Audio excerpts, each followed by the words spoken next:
Hey everybody, this is Josh Cook, aka Seizures Palace, and today we are going to be doing Song of Week number 23, and I have something in my eye. That's taken care of. Let's work on the song. So here's the idea. I did a intro theme song for a podcast for some friends of mine, Mark and Ashley, who have recently started up a new podcast on, from what I understand, more throwback movies and shows.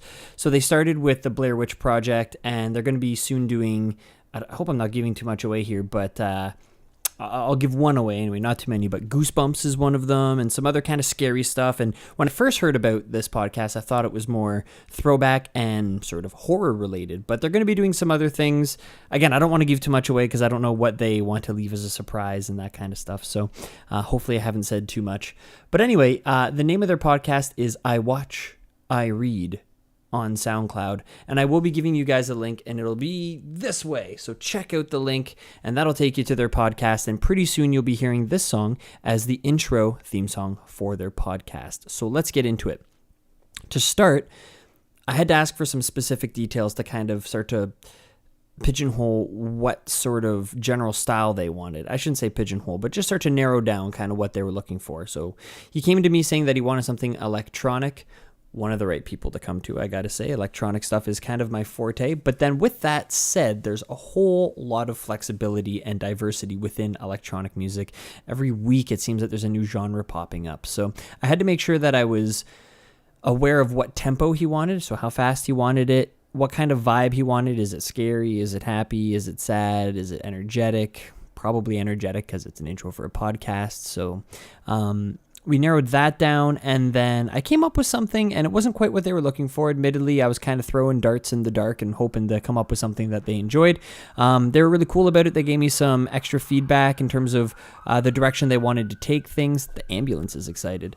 And they ended up sending me something that was kind of more new wave. And I'm not going to tell you the exact song that they sent me because it doesn't really matter necessarily. But they sent me an 80s track, and they're like, we've been really liking this lately. Can you model something kind of after that?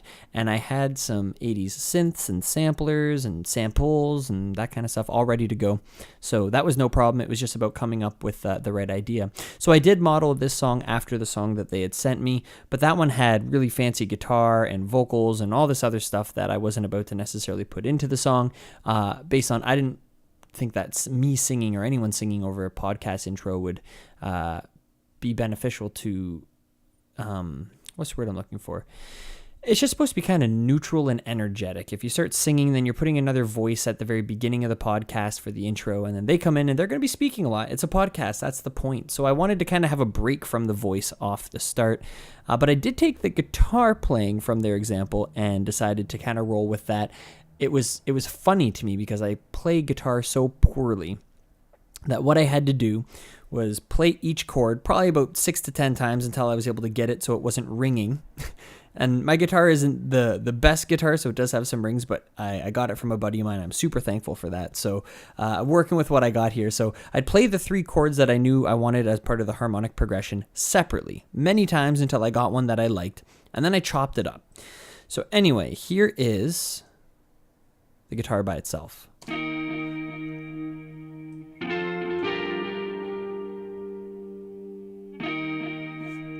Okay, so there it is. If I open up Guitar Rig, you'll be able to see the preset is called Andy in a Bottle. I don't know what Andy they're referring to. I probably should, I guess. It's probably some musician that had a similar sound. But to me, I went through tons of presets, and this one was one of the most 80s sounding, and I think part of it was the delay that they added to it. I don't think I added that delay. Oh, maybe I did. I have the tape delay here. Was there a delay on that already? I think there is, yeah. So there's some delay on the amp. I added some delay through Echo Boy by, I'm blanking. Why? It is Sound Toys. Excellent. So yeah, I used the Echo Plex preset. I didn't really do any EQing or anything. The preset itself was pretty great. I just had to make sure my guitar was in tune, and it came through pretty nicely. I'm not done mixing this. I'm definitely not done mastering. There's no mastering on this. So I might go through later and tweak things a little bit, find some little rings and get rid of those and that kind of idea. But for the most part, I just kind of kept it pretty bare bones. And it is an 80s emulated track. So if I'm using some sort of preset that's meant to emulate the 80s, I can assume, hopefully, that a lot of the compression, EQ, reverb, that kind of stuff is already meant to emulate that sort of 80s sound. So by me going in and trying to digitally enhance it by adding a bunch of high frequencies or whatever else, it could end up kind of getting rid of some of that charm that the 80s offered. So anyway, that's the guitar part. Again, I found it kind of funny because I really don't play that much guitar. I'm slowly learning, can play bar chords and stuff, but past that, it's I'm definitely a guitarist that works as a producer. You would never catch me touring, playing guitar, and ripping big solos. So there's also a bass guitar to complement. It sounds like this.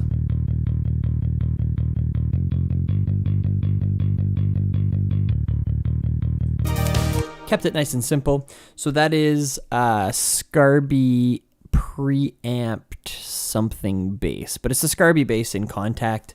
I had it written down here. Yeah, it's the Rocky preset. So when I saw that, I was like, it's gotta sound 80s, and it did. It had that 80s vibe, and the song that they'd sent me did have that do do do do do do do sort of chug along English sounding bass part. Kind of reminds me like the Ramones, almost kind of like punk style, but it worked. So I used that, and then there's 3 different 80s synths that I used from the Retro Machines, which is also within Contact. 2 of them I wrote down. One of them, it was just like I literally just picked a random one and arpeggiated it, and they all really sounded awesome. So I don't remember which one it is, but you could pick anyone and it'll sound pretty cool. When you arpeggiate it, it kind of sets it in that 80s tone. So the ones that I used were, and I don't know what sub presets they were in, but it was Polypad 2 and Mini Lead 2. And I think this lead here is the mini lead. So I added some extra reverb onto that. And then there was this one that I found that was really garbagey. There was tons of stuff I didn't like about this synth sound, but there was one cool washy section. Like when you hold the sound, it just starts morphing and doing all this crazy stuff. And within all that morphing, there was like a brief moment of the sound that I was looking for, which is kind of like a, and I got that sort of sound. And it's really simple, right? You could create it using a phaser or whatever else, but there's something like with that 80s charm about finding it on an old retro synth or emulator. And I got that from, I don't remember exactly the name of the song, but it's an Aquabats song. And it's like, it starts off, it's just real, it's right on the tip of my tongue, but it's really 80s emulated or influenced. So anyway, here's the sound.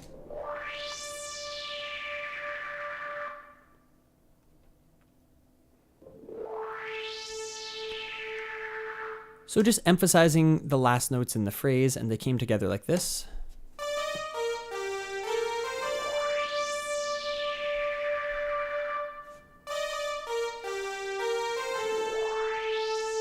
With the guitar and bass.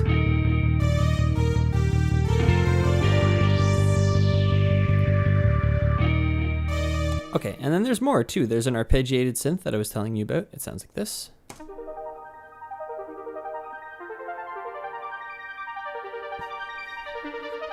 So some important things to note about that is that I am opening up a filter over time. There's quite a bit of reverb that I've added. There was some delay already within the preset. I'm using a fairly big chord, at least 6 notes. I think it's probably closer to like 7 or 8 notes. So it has a really big sort of arpeggiated lineation up and down the keyboard. And I didn't want anything like that kind of ideas. And when it's a bigger sort of lineation like that, I feel like it gives more of a spacey sort of vibe, and that's kind of what I was going for. I thought that kind of helped. I mean, that space theme is so 80s, right? We were just getting into really exploring sci-fi to the extent that we know it today, and I think there was some spacey quality that I was going for there anyway. And then for the drums, I used some Sennheiser samples, so kick, snare, hi-hats, that one's loud, sorry, and some toms. As 80s and awesome as those are, these ones have that Peter Gabriel-esque sort of feel, and those were the ones that I ended up using. And then a basic crash. So let's put it all together and give it a quick listen.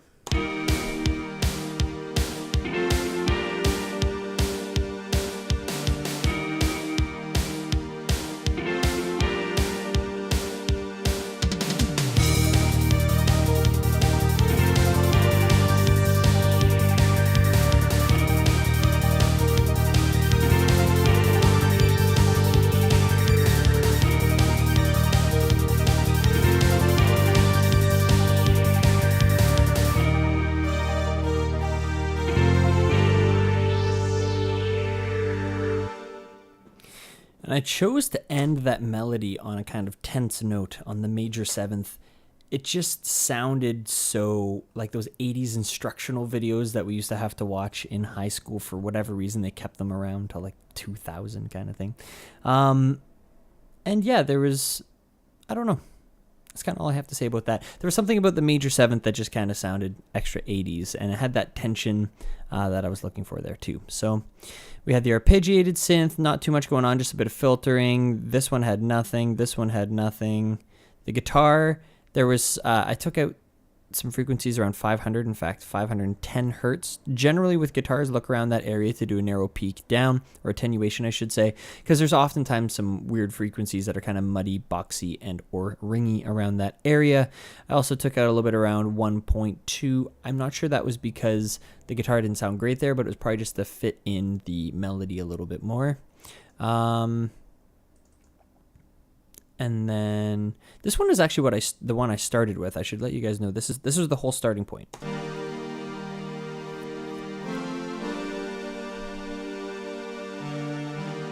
And that's the Polypad 2 preset in the Retro Machines.